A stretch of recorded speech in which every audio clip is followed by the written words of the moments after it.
So my name is Steve Hassan, and I'm here with Ronnie Ramos, and I was involved with the Unification Church, better known as the Moonies, in the 70s. And after 2.5 years being a leader in the group, I dropped out of college, I quit my job, I donated my bank account, and recruiting lots of people into the group, I fell asleep at the wheel of a van and nearly died. My family did an intervention, and I came to understand that, in fact, brainwashing does exist, mind control, and have spent the last 36 years helping people get out of all kinds of destructive, controlling situations. And Ronnie, why don't you say a bit about yourself? My name is Ron Ramos. I was formerly Missionary Ron from the Church of God. I was 12 years in that church, which has a lot of characteristics that resembles a cult. I'm not saying it is a cult, but it has a lot of characteristics of when I researched about cults through freedom of mind and the BITE model. It kind of mirrors a lot of that. So that's why I'm here discussing that today too. I've been out now for about a year. I got out at November of 2011. I met up with Steve, and after speaking with Steve and looking on his website and doing some research on my own, I decided now is the time to help others also to understand what's going on in this Church of God, this church that exists right now. Mm-hmm. And so the organization is the World Mission Society, Mm-hmm. Church of God, Mm-hmm. not the Church of God. Yeah. And talk a little bit about the leadership. Who's the big guy? In my group, it was a guy named Sun Myung Moon. This is a cover jacket of a book about Sun Myung Moon, and he's dressed up during one of the mass weddings where he would tell thousands of people, men and women, you're going to marry you, you're going to marry you, and people would have 5 minutes to decide if they were going to marry each other. But, since he was Father Moon, pretty much people did what they believed God wanted them to do. So was it An Sung Hong was Yes. the analogous leader of your group? Could you say a little bit about it? Sure. I apologize about the name, the Church of God. There's just been so many names to this church. It was An Sung Hong Witnesses. There's 3 or 4 different names. But yeah, it is the World Mission Society Church of God. Their leader is An Sung Hong, he died in 1985. At first, when I first came into that church, I didn't know about Second Coming Christ. When we were baptized, we never learned about An Sung Hong. We just learned about the Passover, and then later on, after receiving X amount of studies, then we would hear that An Sung Hong, who established this church, is the Second Coming of Christ. By then, you don't really question it because you think that everything else you heard made sense, so that must make sense too. So can I interrupt you, Ron, and just say that you're describing a very systematic pattern of destructive cults, unlike legitimate religious groups that are transparent and accountable and responsible and actually tell people up front who they are and what they believe and what to expect upon membership. Destructive organizations deliberately withhold information, distort information, change information, and it's kind of, when I was in the Moonies, we were told, because the world is filled with Satan, you can't afford to tell people that Father is the Messiah, so you have to spoon feed them, and we were literally told you couldn't feed an infant steak, they would die on it, you have to feed them formula. And so we would think of the analogy that adults that we were recruiting, trying to be fruitful, to bring them in, were spiritual babies, and therefore it was justified, the ends justified the means, to use deception. But in fact, they're violating our religious freedom and our civil rights to make an informed consent, to say, yes, we want to learn more about this group. Yes, we want to know what we're getting baptized into, as opposed to a whole systematic influence or undue influence scheme where they break you down, they disorient you, through controlling people's behavior, information, thoughts, and emotions. I refer to it as the BITE model, which is, by the way, on my freedomofmind.com website or in my books. They deliberately break people down, disorient them, spoon-feed them incrementally what the teachings are, shape their behavior, control sleep, control diet, start to isolate people from family and friends who may be questioning, install phobias in people's minds to make them afraid that if they question the group or even have a negative thought, terrible things are going to happen to them. Literally, in my experience, the Exorcist movie came out in 1974, and I was bussed along with about 300 other Moonies to see The Exorcist. Then we went up to Tarrytown, where Father gave a lecture about how God had made the Exorcist movie, and this movie was a prophecy of what would happen to us if we left the Unification Church. And I didn't know anything about phobias. I was a naive, intelligent college student who just wanted to serve God, just wanted to make the world a better place. And yet they had shaped my identity, shaped my memories in such a complete way. It was, looking back on it, horrifying. Yeah, that's interesting because it mirrors that, Steve, actually, because we used to, I was told, whenever I had a question about something, I might have overheard a little something and I had a question, and they'd always tell me, later we're going to study about that. Later you'll understand that.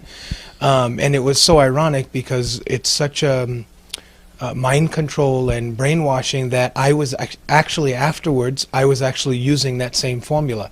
I would tell new members, oh, later you'll understand about that. And like Steve was saying, it's not transparent, and it doesn't, it really does mirror, shadiness and misconception and deception, I should say. So yeah, we had that same thing, and it was about the baby food, and they're not ready for it yet. They're not ready for steak. Give them the baby food. All the analogies that we had. So is it true that you were responsible for pretty much founding the LA branch of this organization in the United States, that you went to Korea 3 times, I think you said, with Mother? Yeah. And you were regarded, highly regarded person who brought a lot of people into the organization. Yeah, absolutely. I have some pictures. I'm going to go ahead and get them in a second for the sake of this video, of the first church, which was in LA. When they first came here, there was a handful of us, maybe 12 to 14 people, maybe about 7 or 8 Koreans members. So that was the first church. There was no other churches in the United States, but now they're in Chicago, Hayward, San Francisco area, New York. So they've really spread really, really fast, which is alarming because they're really teaching about breaking up families. I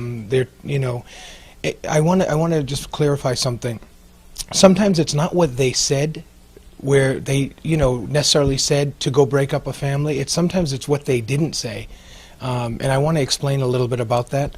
For example, with abortions, I know that some pastors directly told members to have abortions. I was also told to go ask people to have abortions.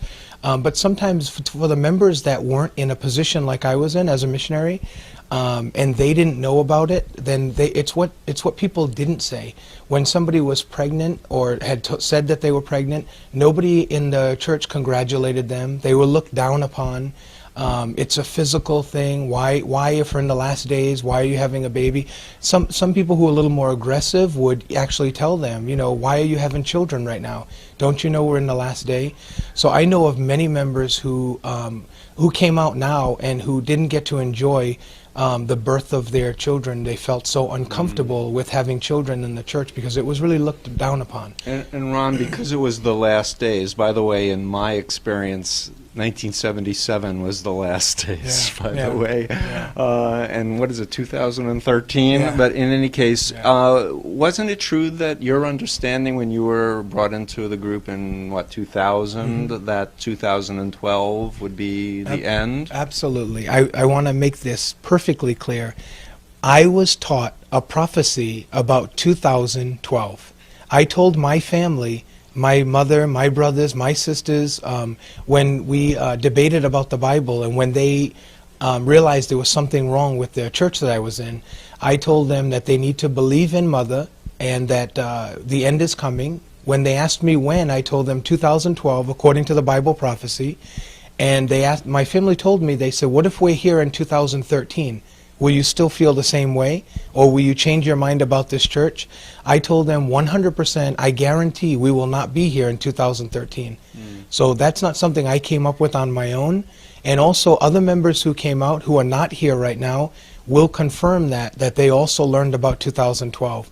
So from what I hear, the church is not saying, they're saying that they didn't say that, but I'm here to tell you, as a 12-year member, I learned that in 2000, 2001, 2002, up until about 2007, when they stopped talking about that. It was getting too close to 2012. Mm-hmm.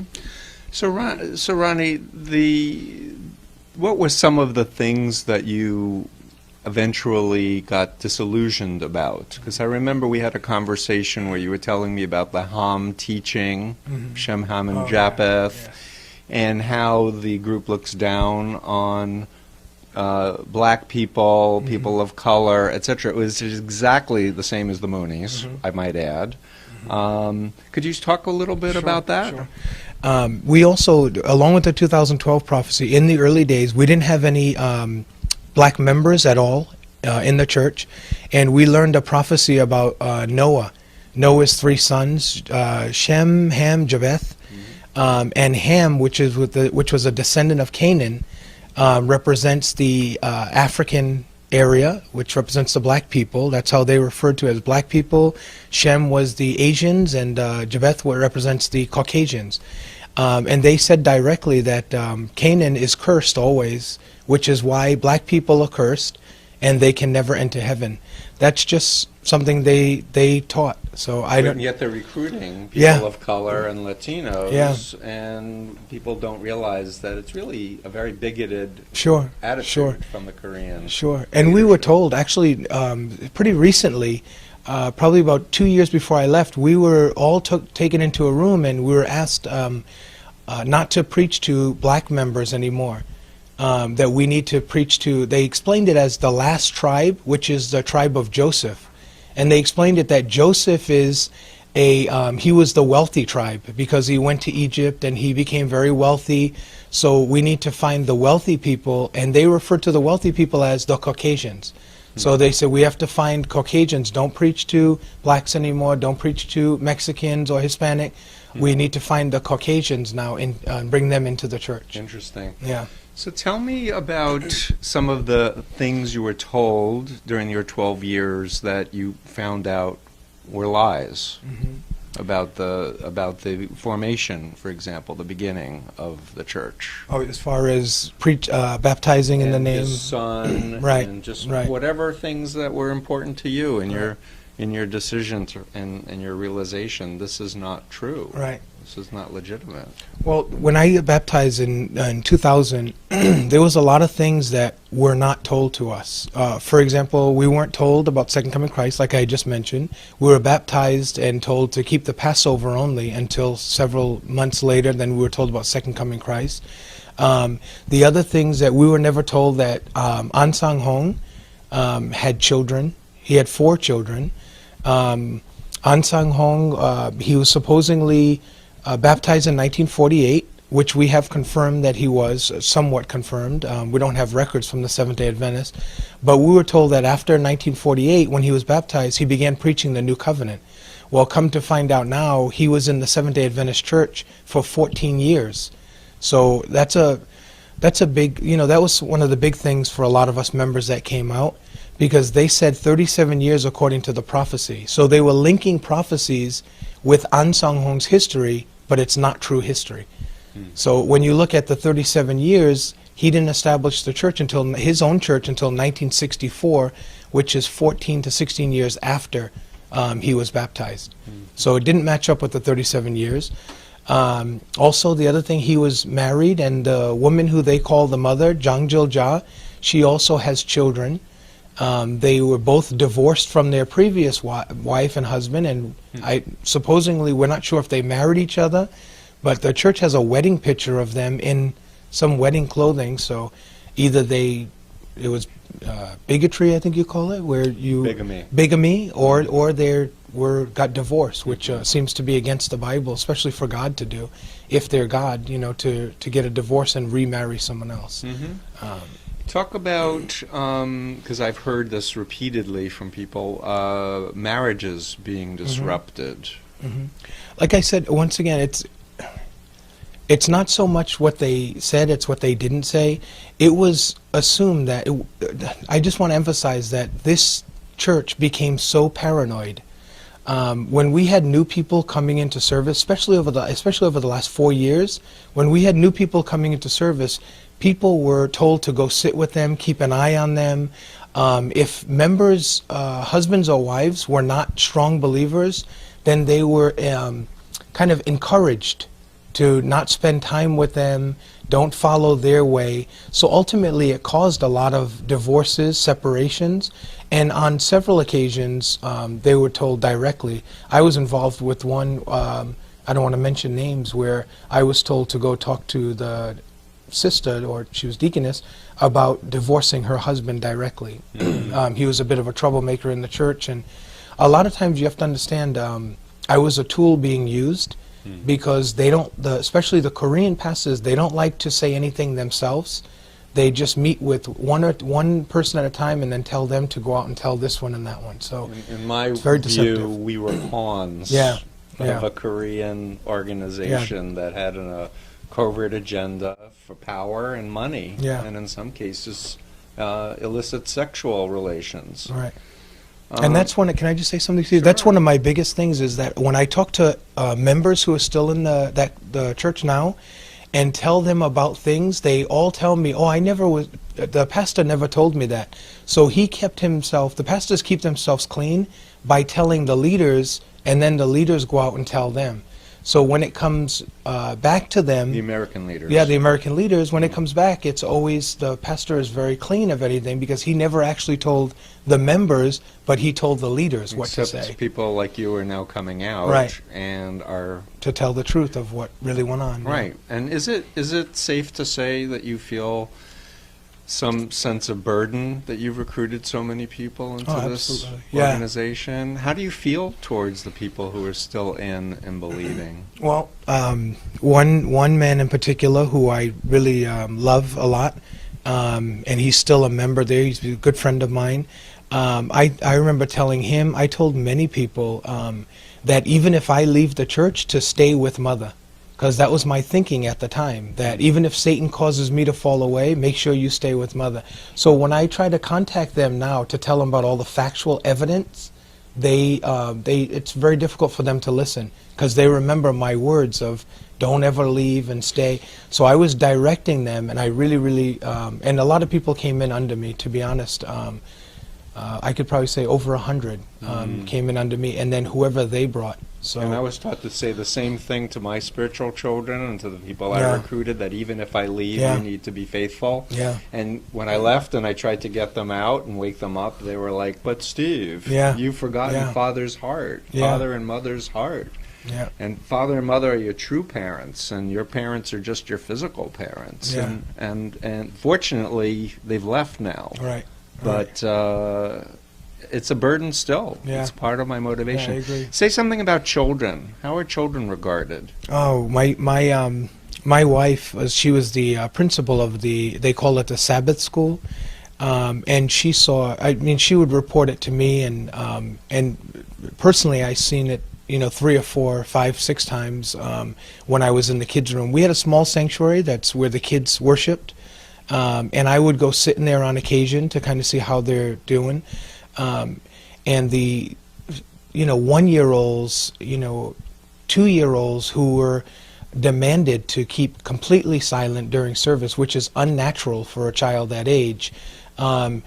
Parents, I can tell you 100%, and I know members who are leaving this church, who see this video, you will understand this. I know you will, especially if you've been there for a while and you've had a chance to see it, that parents felt so guilty, and so parents would feel so down because they looked at their child as being disruptive during service, even though it was very natural for a 1-year-old to to, move around a bit or, to play with something on the desk.